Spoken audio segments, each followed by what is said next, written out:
Morning. This is the daily portion of the Tanya for the 5th of Shevat.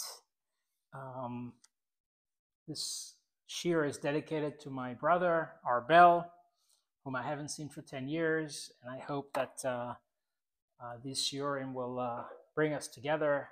We live here in Israel. He lives in California.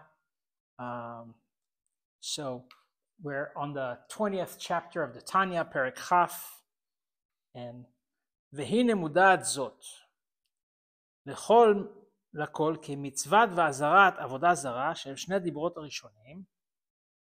So here it is said, it is known that the commandment and the warning that you should not do avodah zarah, you should not worship anyone but Hashem, right? Those are the first two commandments, right? There are 10 commandments, and the first two commandments are Anochi velo yelecha. Anochi is I am Hashem your God, and velo yelecha, thou shalt not have other gods, right? You should not worship other gods. Hem klalut kol haTorah kula. So these two commandments are the entirety. In general, they are the entirety of the Torah. They contain within them the entirety of the Torah.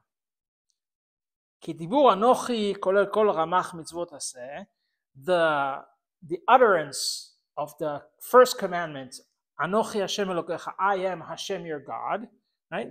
That is a general container for all 248 positive commandments. Positive in the sense that we have to go out and do them, right?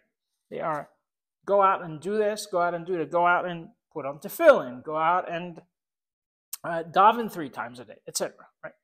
Okay. Velo yelecha kolel kol shasa mitzvot lo taseh. And thou shalt not have other gods, right? That commandments includes all 365 negative commandments. Negative in the sense that we are not supposed to do those. We are supposed to abstain from actions that create separateness from Hashem, and don't eat milk and dairy and fleishing, milk and meat, for example. Okay, don't light fire on Shabbat. Okay. ולכן שמענו אנוכי ולא יהיה לך לבד מפי הגבורה. And that is why we all heard those two commandments. I am Hashem your God, and thou shalt not have other gods, false idols, okay? From Hashem himself, from his mouth, okay? Now, you have to pay attention here that it says shamanu. It didn't say they heard, hem shamu, the generation of the Israelites that came out of Egypt and received the Torah that they heard. He said, Shamanu, we heard. That means, and the reason he says that is, even though, the Alter Rebbe lived thousands of years after the Torah was given, is because it is a given that every Jew, every neshama was present at Mount Sinai, and we all heard those two commandments. Okay? So we all heard these two commandments, and why did we hear them? Because we all have to generally know we have 248 positive commandments, things that we have to do, and when we do them, we are together with Hashem, and 365 negative commandments, and and if we, God forbid, transgress in one of those 365 commandments, we are in separateness from Hashem. How can it be to be separate from Hashem? That's a different issue, but that's what it means. So together with Hashem is we do the king's bidding, the 248 commandments. If we transgress, we are actually doing avodah zarah. That's what he's saying here. We are actually worshiping not Hashem, and not worshiping Hashem is avodah zarah. Okay. ולבאר היטב עניין זה צריך להזכיר תחילה בקצרה עניין ומהות אחדותו של הקדוש ברוך הוא. So to understand, how can it be that, we say avodah zara in Chassidut, we say avodah zara is also when we just enjoy simple pleasures. We enjoy good food, okay? That's also considered, because food is there to give us sustenance so that we can do the 248 commandments. That's what it's there for. Okay. So how can that be? How is that? How are we creating separateness if we transgress, right?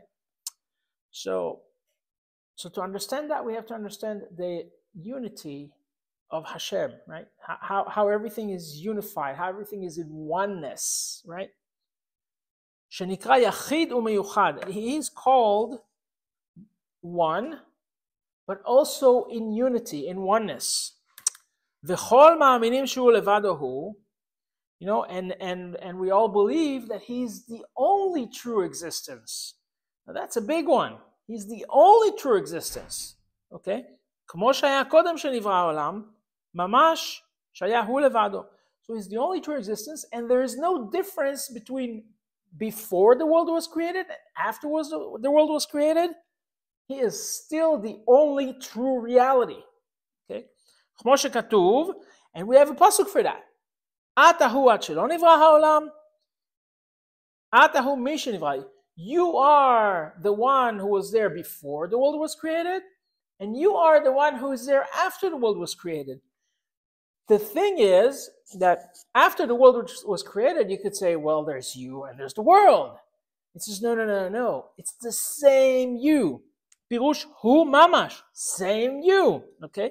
Bli shum shinui. There is no change. Okay? There's another part that says, I am Hashem, there is no change in me. Okay? Eternal, constant, no change. And you may say, wait a minute. This world is full of changes. I have ups, I have downs. Everything changes all the time. What do you mean there is no change? Well, that's a conundrum. That's a paradox, right? But we learn in Chassidus that paradoxes are okay, and as long as we learn to understand what they mean. Okay, so the point is that before the world was created, after the world was created, Hashem is still Hashem, and there is no change in him. Okay, כי העולם הזה וכן כל העולמות העליונים אינם פועלים שום שינוי באחדותו. So this world, this is the lowest world that we know, okay? In Jewish faith, there is no world that is below us like Gehenna or anything like that. That's, no, okay? This is the lowest world that we know, okay? And all the world above us, okay? There's the lower Gan Eden, the Olam Yetzirah, there's the upper Gan Eden, Olam Bria, and then Olam Atzilut, okay? All of those, they do not mean that there's any change in his unity, in his oneness. Okay? באחדותו יתברך. בהיבראה מאין ליש. The fact that they are existified does not change the oneness of Hashem. שכמו שהיה הוא לבדו, הוא יחיד ומיוחד. The same way that he was alone. He was the only one, and he was the in oneness before creation. קודם יברם. כן הוא לבדו הוא יחיד ומיוחד אחר שברם. He's the same. He's still in unity and in oneness after creation. How can this be? Well, there are quite a few explanations for that in Chassidus and Kabbalah. Here he gives the most basic one. He said, משום דכולה קמא כלא חשיב וחיים ואפס ממש. How is that? Because if we say that Hashem is infinite and creation is the creation of something limited out of the infinite, something that's limited is nothing compared to the infinite.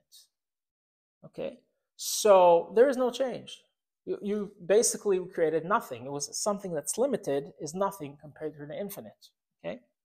כי התהוות כל העולמות, עליונים ותחתונים, מאין ליש, וחיותם וקיומם וקיימם, שלא יחזרו את הנפש כשהיה, אינו אלא דבר השם ורוח פיו לא אכן דבש בהם. How is that limited creation that's nothing compared to the infinite existifier? How is that come to be? It's by an analogy like an utterance of the mouth. So we say that in the Torah, Bereshit bara Elokim et hashamayim. In Bereshit, I'm not going to even translate the word Bereshit because that is a loaded word. Okay? In Bereshit, okay, Hashem created everything, basically. Okay, so how did He create it? With an utterance, with a word. The word Bereshit is what created everything. Okay, so that utterance, if we do a mashal for that, imagine a person who says one word. What has changed in the person? One word went out, and that's it.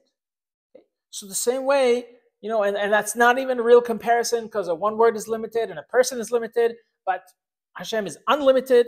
Okay, but so now we're beginning to see how this whole existence is basically a real nothing. Okay, for us it looks like the existence is something that exists, and Hashem, we can't see Him. He is the nothing, right? That's what it looks like to us.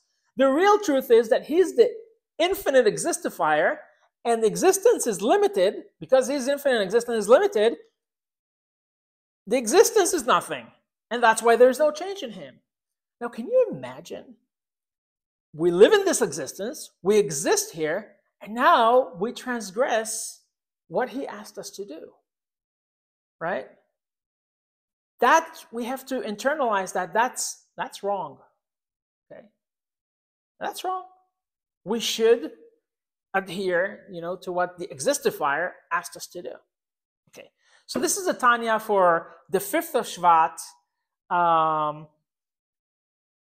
For a simple year, simple in terms that there is no extra Adar. There's